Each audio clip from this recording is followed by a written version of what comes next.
41 minutes.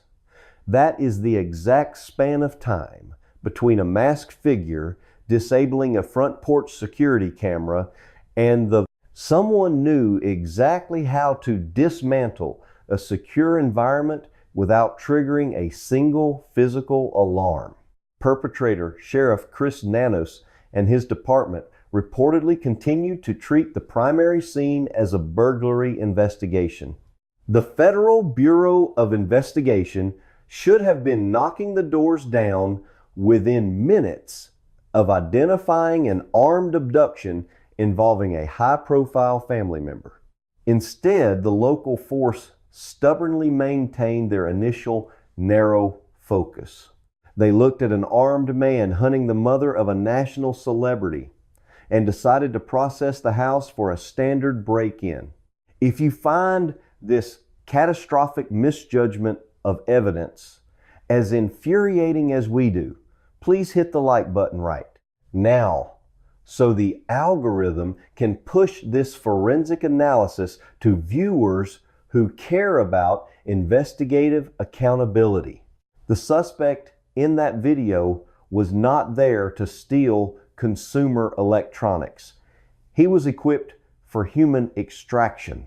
And while the local deputies were dusting for fingerprints and looking for missing jewelry, the man with the black backpack and the gun was gaining a massive and insurmountable head start.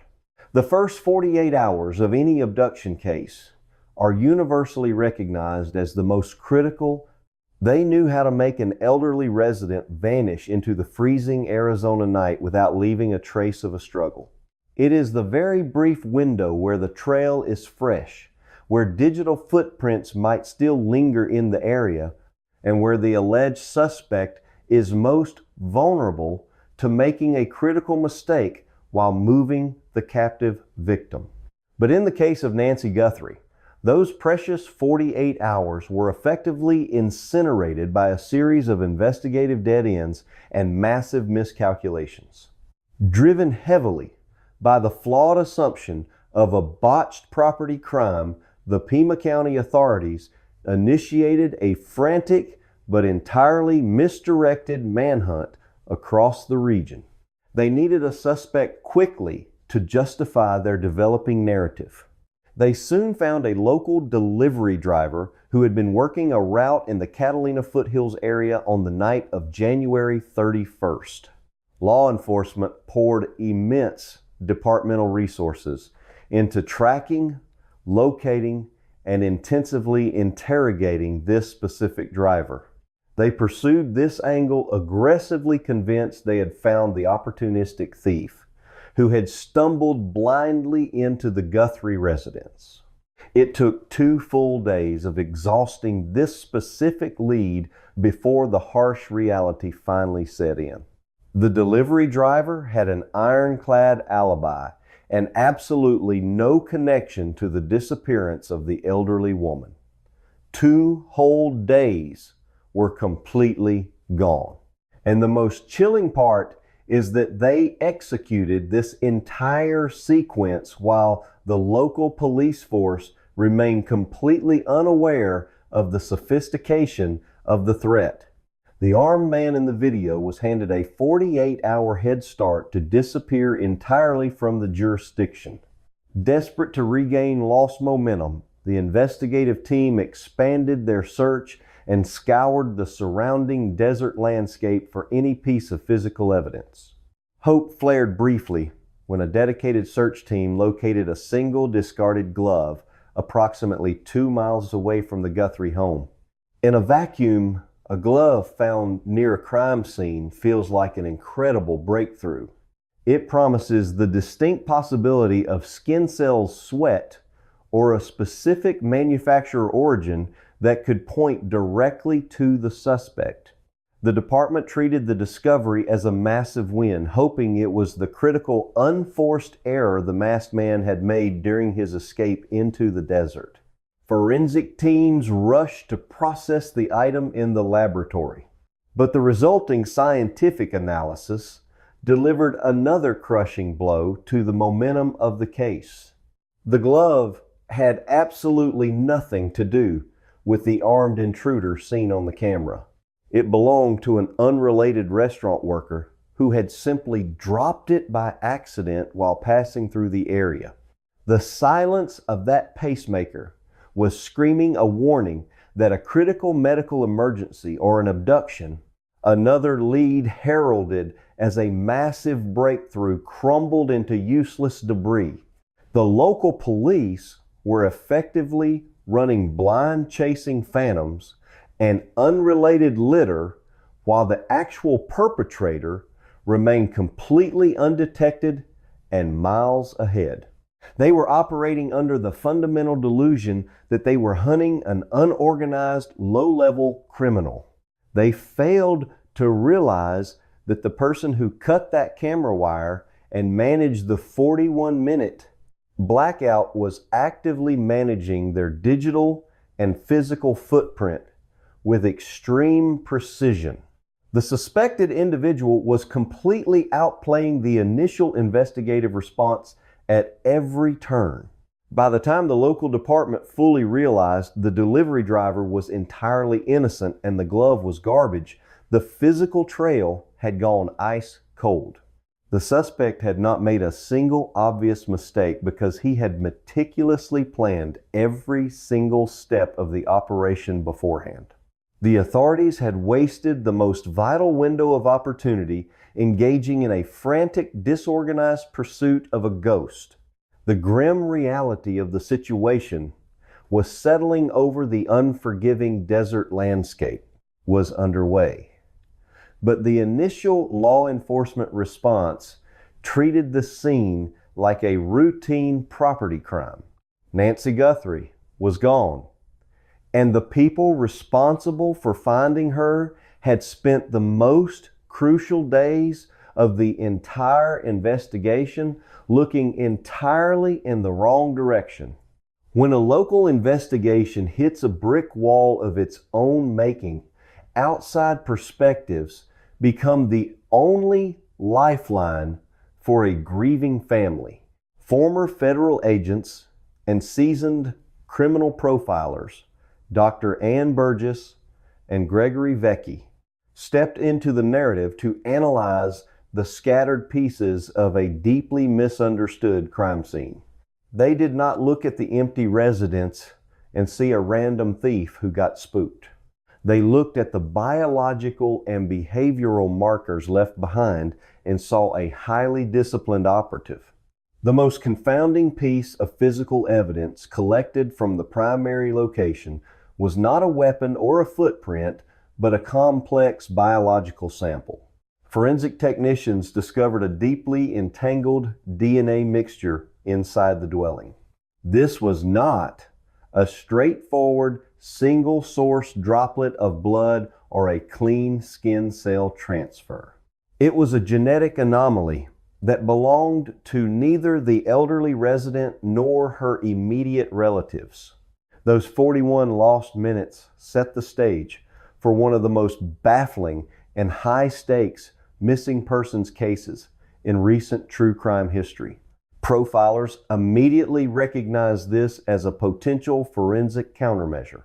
A sophisticated offender knows that a sterile crime scene is almost impossible to maintain, but a contaminated crime scene is a nightmare for a laboratory to decipher. By intentionally leaving behind a chaotic mixture of genetic material, the perpetrator effectively built a biological wall designed to stall any immediate database hits.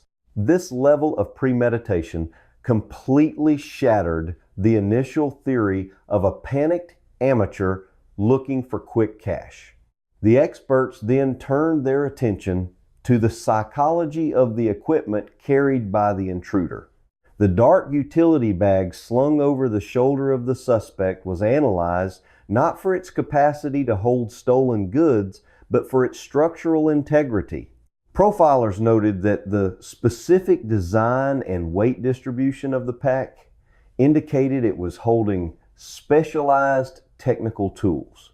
This was a breach kit.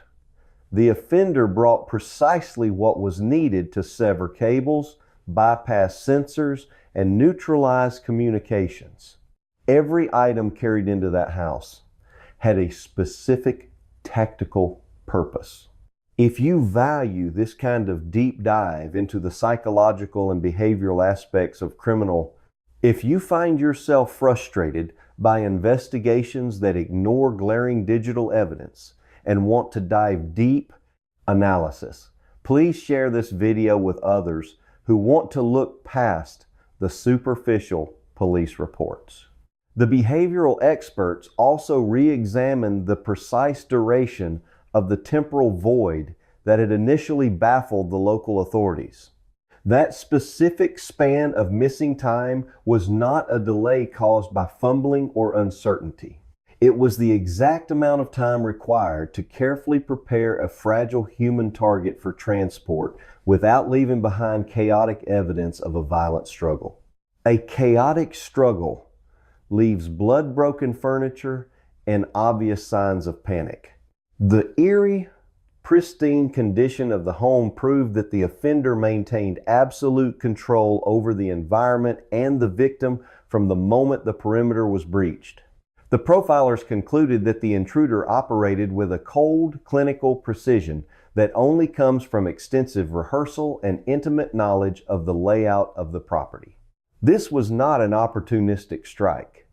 It was a hunt, and the local jurisdiction was hopelessly outmatched by an adversary who had weaponized their own predictable response protocols against them. The suspect knew that an assumption of property crime would buy him the geographical distance he needed to vanish. Into the forensic realities of complex cases, hit that subscribe button for Seth Crime Stories right now. Every single behavioral indicator pointed toward a terrifying conclusion that the initial investigators had completely ignored. The intruder possessed an advanced understanding of modern investigative techniques and deliberately planted false narratives to muddy the waters. The profilers were no longer looking for a burglar. They were looking for a phantom who understood the legal system just as well as the police did. The complex DNA, the tactical gear, and the pristine crime scene were not mistakes. They were the signatures of a predator who had planned this operation for months. The realization that an elderly woman was targeted by such a capable threat elevated the case from a local tragedy to a sophisticated nightmare. The local deputies had been playing checkers while the suspect was executing a masterclass in forensic evasion.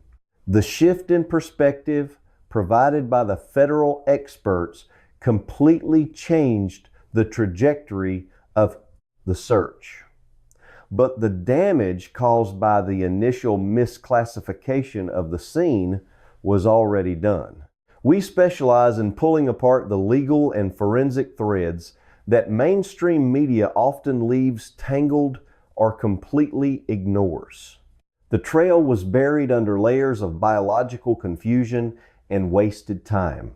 The profilers emphasized that the lack of forced entry damage suggested the intruder either had a copied key or possessed the skill to bypass high security locks silently. This detail alone filters out 99% of common criminals. It points to someone with specialized training, possibly with a background in private security or advanced technical operations. The psychological profile was terrifyingly clear. The suspect was patient, methodical, and completely devoid of the chaotic energy usually associated with home invasions. He was a professional executing a contract, with the behavioral analysis stripping away the illusions of a simple break in the darkest and most terrifying reality of the crime finally emerged. The experts delivered their final verdict. This was a targeted abduction executed with the specific intent of extortion and psychological warfare. The intruder did not stumble upon the mother of a famous television anchor by accident. He specifically selected her. Living alone at 84 years old requires a delicate balance of personal independence and invisible safety nets. Every single action taken inside that house, from the severing of the visual feed to the disabling of the medical monitor, was a calculated message. It was a demonstration of absolute power. The perpetrator wanted the high-profile family and the entire nation to understand that no amount of wealth, influence, or private security could stop him from reaching into their inner sanctuary and taking what he wanted. This was not just about hiding his identity from the authorities. It was a theatrical display of dominance. The realization that this was a deeply personal and meticulously planned strike sent shockwaves through the investigative community. It completely invalidated the initial 48 hours of local police work. The local command had treated a highly sophisticated hostage situation as a mundane property dispute. The profilers argued that the suspect likely monitored the media coverage during those crucial early days, laughing as the local department chased innocent drivers and discarded trash through the desert. Precise moment. The pacemaker of an 84-year-old woman abruptly lost its digital connection to her mobile phone. For this specific elderly resident of the affluent Catalina Foothills neighborhood in Tucson, Arizona, that safety net was entirely digital and highly sophisticated. The tactical advantage given to the kidnapper by the incompetence of the local response was immeasurable. The experts pointed out that an extortion plot requires communication, but the suspect remained entirely silent in the immediate aftermath. This silence was another weapon. By withholding any demands, the captor amplified the psychological torture inflicted on the family, maximizing the emotional leverage for when the inevitable ransom request would finally arrive. The delayed communication tactic is a hallmark of highly organized criminal syndicates who understand how to manipulate media cycles and family desperation. The local leadership had completely failed to anticipate this level of criminal sophistication. They failed to protect the crime scene from initial contamination, and they failed to instantly elevate the threat level when the identity of the victim was established. Do you think the local sheriff should be forced to resign for this catastrophic failure in investigative judgment? Let us know your thoughts in the comments below. The verdict of a targeted kidnapping completely shifted the paradigm of the investigation from a local search to a national security concern.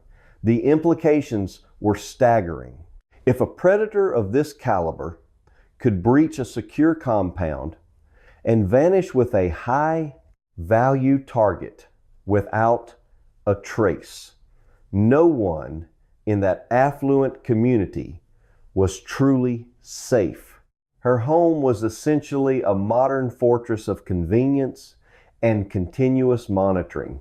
The illusion of security provided by gated driveways and smart home technology was completely shattered. The suspect had proven that the digital walls meant nothing to someone with the right technical skills and a ruthless objective. The case exposed a fatal flaw in how local jurisdictions handle crimes involving sophisticated technological countermeasures. The traditional police playbook was completely useless against an adversary who operated exclusively in the blind spots of modern surveillance. The profilers warned that this suspect was likely far away, completely insulated from the frantic local search efforts. He had manipulated the entire system using the predictable reactions of the police as a shield for his escape. The terrifying truth was that the victim was entirely at the mercy of a ghost. The authorities were left staring at a cold trail, fully aware that their own initial assumptions had provided the perfect cover for a masterstroke of criminal engineering. The targeted nature of the attack meant that the victim was likely being held in a highly secure secondary location, specifically prepared in advance to evade detection. The kidnapper had accounted for every variable except perhaps the eventual involvement of federal behavioral experts who could finally read the hidden language of the crime scene. She attended her regular Sunday church services online through a dedicated video stream. But even with the correct narrative, finally established the physical distance between the investigators and the captive continued to grow with every passing second. The experts stressed that the sheer audacity of targeting a politically and socially connected family indicated a suspect with immense resources and unwavering confidence. He did not fear the inevitable media storm. In fact, he likely factored the intense public scrutiny into his extortion strategy, using the broadcast networks to amplify the terror. The local police were completely out of their depth, trying to catch a predator who was playing an entirely different game. The verdict was absolute and chilling. As the grim reality of the profiler analysis settled over the nation, the emotional toll on the surviving family members became agonizingly public. The famous television personality stepped away from her prominent national broadcast duties to focus entirely on the desperate search for her missing mother. Standing before a bank of microphones, with tears streaming down her face, she delivered a heartbreaking plea directly to the unknown captor. She begged for mercy and demanded the safe return of the woman who had raised her. In a massive escalation to break the silence, a monumental reward of $1 million was officially offered for any information leading to a safe recovery. Her front porch was guarded by a continuous recording security camera wired directly to a remote cloud server. This staggering financial incentive was designed to penetrate the criminal underworld and tempt anyone who might have peripheral knowledge of the sophisticated operation. The family was using their immense resources to fight back, deploying the only weapon they had left against an invisible enemy. Money of that magnitude can fracture loyalties and loosen tongues, but days turned into weeks without a single credible ransom demand or verified proof of life. The deafening silence from the kidnapper was paralyzing. With physical leads entirely exhausted and the reward generating nothing but false tips, the investigative strategy had to evolve dramatically.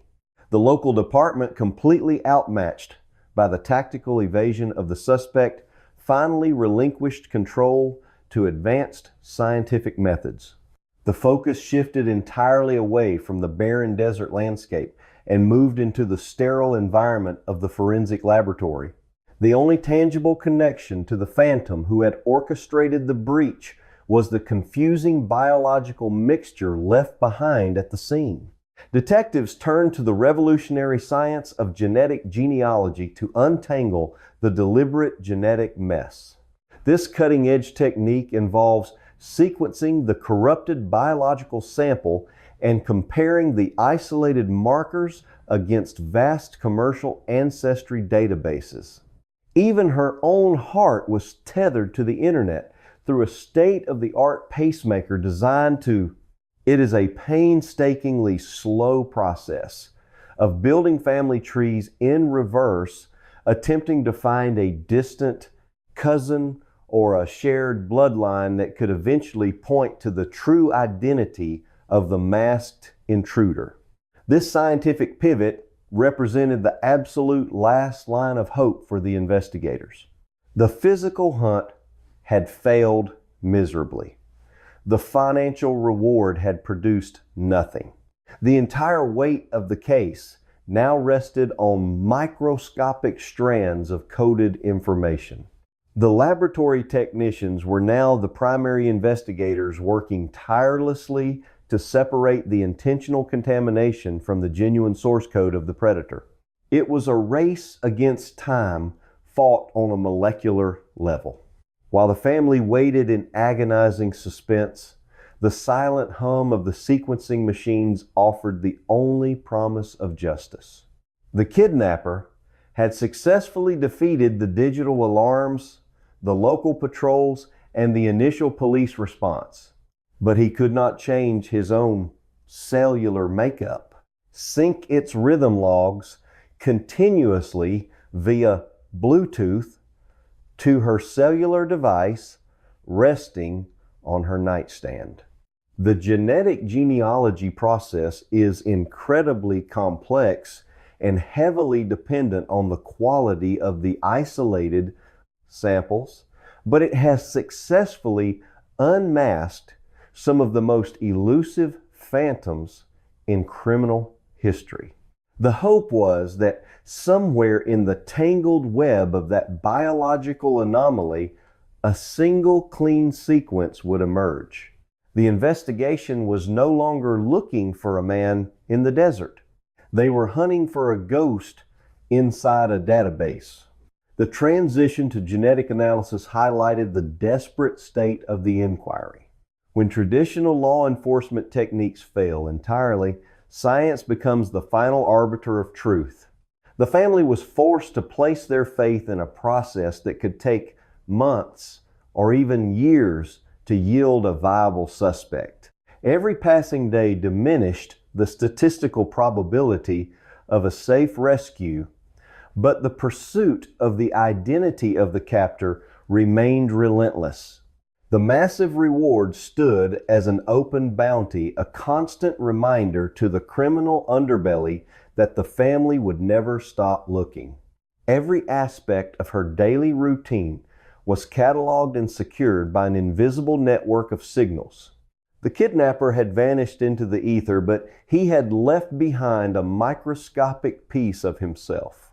And in the world of modern forensic science, a single cell can be the ultimate undoing of a perfectly planned crime. The weight was excruciating. The contrast between the chaotic initial search and the quiet precision of the laboratory was stark. The fate of the beloved matriarch now hinged on the slow, methodical unraveling of an invisible thread. The world watched and waited, holding its collective breath. What this case teaches us about the illusion of security and the devastating impact of cognitive bias in policing is absolutely vital for community safety. We rely heavily on smart devices to protect our homes, believing that a glowing lens provides an impenetrable shield. But this tragedy explicitly highlights the concept of forensic countermeasures. A digital perimeter is only as strong as its physical infrastructure. If an adversary can access the external power source or jam a wireless frequency, the expensive surveillance network immediately becomes useless. Why does this intricate web of smart technology matter so much to this case? The true signature of an organized predator is not found in the chaotic evidence they leave behind, but in the calculated voids they deliberately create. The severed connections and the engineered biological contamination were explicit warnings that were tragically ignored. Furthermore, this investigation serves as a textbook example of the fatal consequences of cognitive bias in law enforcement. When the initial responding officers categorized the scene as a standard burglary, they framed every subsequent observation to fit that specific narrative. They ignored the glaring anomalies, the abandoned essential medication, and the surgical precision of the network breach, because those details contradicted their preconceived theory.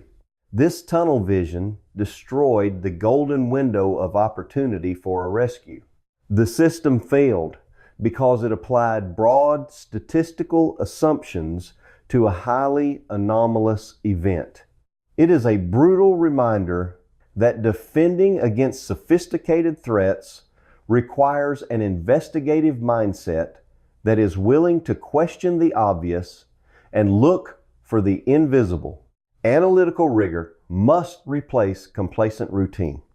When authorities assume the simplest explanation, they often hand the tactical advantage directly to the most dangerous predators among us. We must demand those sworn to protect us, recognize the signatures of organized malice before the trail goes cold.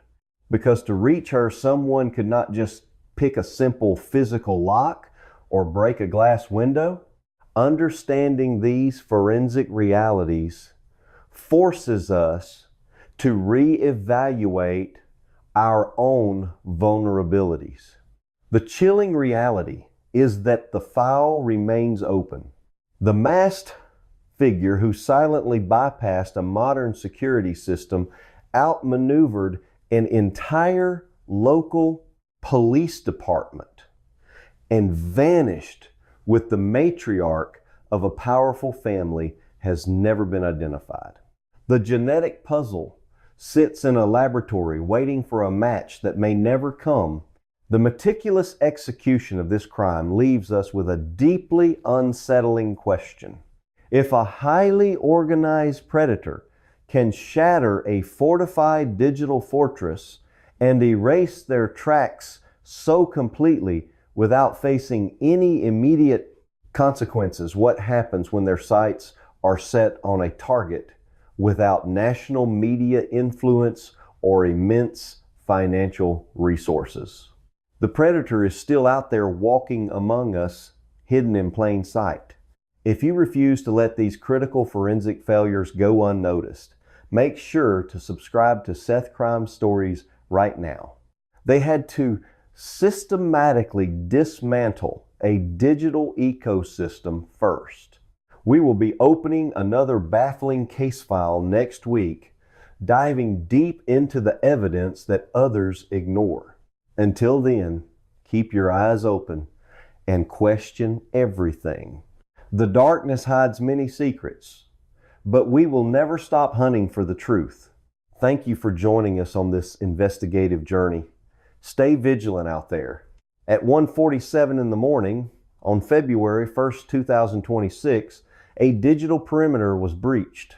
It requires a very specific type of alleged offender to look at a smart home and see a technical puzzle to be solved rather than an impenetrable barrier. On the evening of January 31st, 2026, the routine was perfectly normal. She had dinner at the home of her daughter and was safely driven back to her residence by her son-in-law. At exactly 9:48 in the evening, she arrived at her house. 2 minutes later, at 9:50 in the evening, the heavy metal garage door rolled down and locked into place. The physical perimeter was sealed for the night.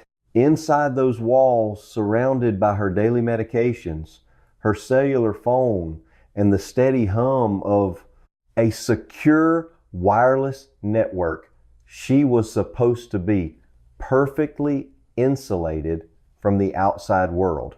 The community of Catalina Foothills is quiet, affluent, and generally insulated from violent street crime. By 2:28 in the morning, a human heart monitor went completely silent. Neighbors look out for each other, and private security patrols the winding desert roads after dark. A woman in her 80s retiring for the evening behind a locked garage and a digital shield should have woken up the next morning to brew her coffee and log into her virtual Sunday service without a single disruption. The electronic logs show everything functioning exactly as designed as the night settled over the desert landscape. The wireless router was broadcasting its signal. The pacemaker was syncing its data. The porch camera was watching the empty driveway. But outside the reach of the wireless signal, in the physical shadows of the property, someone was already mapping the blind spots. Someone understood that physical locks mean absolutely nothing if you can cut the electronic eyes and ears first. The house was quiet, but it was the specific kind of quiet that precedes a devastating and calculated breach. Sunday morning arrived with the bright, blinding sunlight typical of the Arizona desert environment. What in the world happened in the dark during those 41 minutes of total blackout? By noon, the virtual pews of the online church service were filled with regular attendees looking at their screens. But one specific digital connection was missing. She never logged on to the platform. For a woman whose weekly routine was deeply anchored by this digital gathering, her absence was an immediate and glaring red flag for her loved ones. Her family tried calling her cellular phone repeatedly. The device rang endlessly until finally diverting to an automated voicemail message, panic began to set in rapidly. You do not just skip a mandated routine without a single word, especially when your advanced age and health require constant monitoring. Family members rushed to the Catalina Foothills residence, expecting perhaps a sudden medical emergency, a slip and fall, or a localized power outage that disconnected her devices. What they found instead when they arrived was a pristine and terrifying stillness. Law enforcement was immediately dispatched to the home to conduct a welfare check. When local deputies crossed the threshold, they did not find a chaotic scene of a physical struggle or forced entry. This is not the story of a random opportunistic break-in. They found a snapshot of a life abruptly and inexplicably interrupted. Her daily prescription medications, the exact pills keeping her alive, were sitting undisturbed on the kitchen counter. Her wallet containing her identification documents and credit cards was still inside the house. Most alarming of all, her cellular phone, the very device that served as the lifeline for her pacemaker data and her family communication, was left behind on a table. An 84-year-old woman simply does not walk out of her secure home into the harsh desert without her heart medication, her money, and her primary means of communication. The timeline was already stretching uncomfortably long. If she had wandered off due to sudden disorientation, the unforgiving Arizona elements would represent a critical and immediate threat to her survival. But the undisturbed belongings suggested something far more sinister than a simple medical episode or cognitive decline. This is the anatomical breakdown of a targeted home invasion that left local authorities chasing shadows while a highly organized predator slipped right through their fingers. The local authorities, led by Pima County Sheriff Chris Nanos, descended on the property to assess the situation and direct the response. The initial read of any crime scene dictates everything that follows in the investigation. It decides whether you call in specialized search and rescue dogs or forensic technicians. It determines if you notify federal authorities or keep the matter strictly local. Staring at the abandoned medication and the eerily quiet house, the local sheriff department began operating under a deeply flawed premise that would cost them dearly. They looked at a missing elderly woman and a house that had been breached, and they framed the entire investigation as a standard property crime. They assumed she was the victim of a burglary that perhaps frightened her into hiding or fleeing the premises. The extreme urgency of a targeted abduction protocol was entirely absent from those crucial early hours of the response. Precious time was ticking away while investigators focused their energy on looking for stolen valuables rather than hunting a sophisticated predator. The house was treated as a site of theft rather than the staging ground for a highly calculated kidnapping. The gap between 147 and 228 is not just a timeline anomaly. The assumption of a simple burglary evaporated completely the moment digital forensic technicians dug deeply into the unseen layers of the home security network. The attacker had physically disconnected the camera on the front porch, hoping to plunge the entryway into total darkness. But the system was wired directly to a remote cloud server managed by Google. A sharp technician pulled the back-end logs and retrieved a partial video file captured just seconds before the power feed was permanently severed. The footage was grainy, but the visual details were unmistakable and absolutely chilling.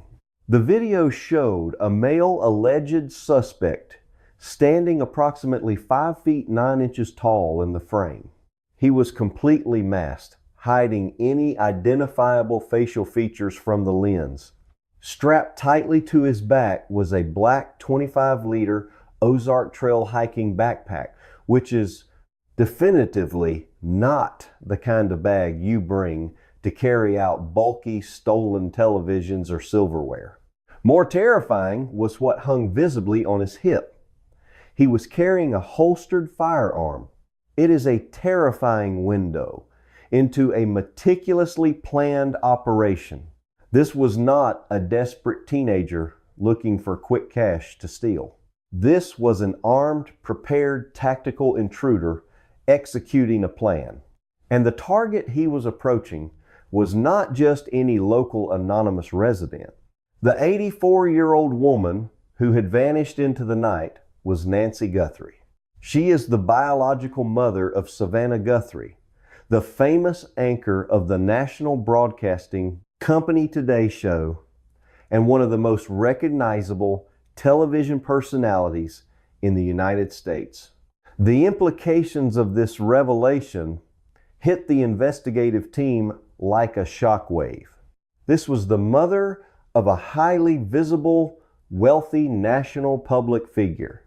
The armed intruder, the severed camera wire, the abandoned heart medication, all of it pointed directly to an entirely different class of crime. Yet despite the explosive nature of the identity of the victim and the undeniable visual proof of a heavily armed, suspected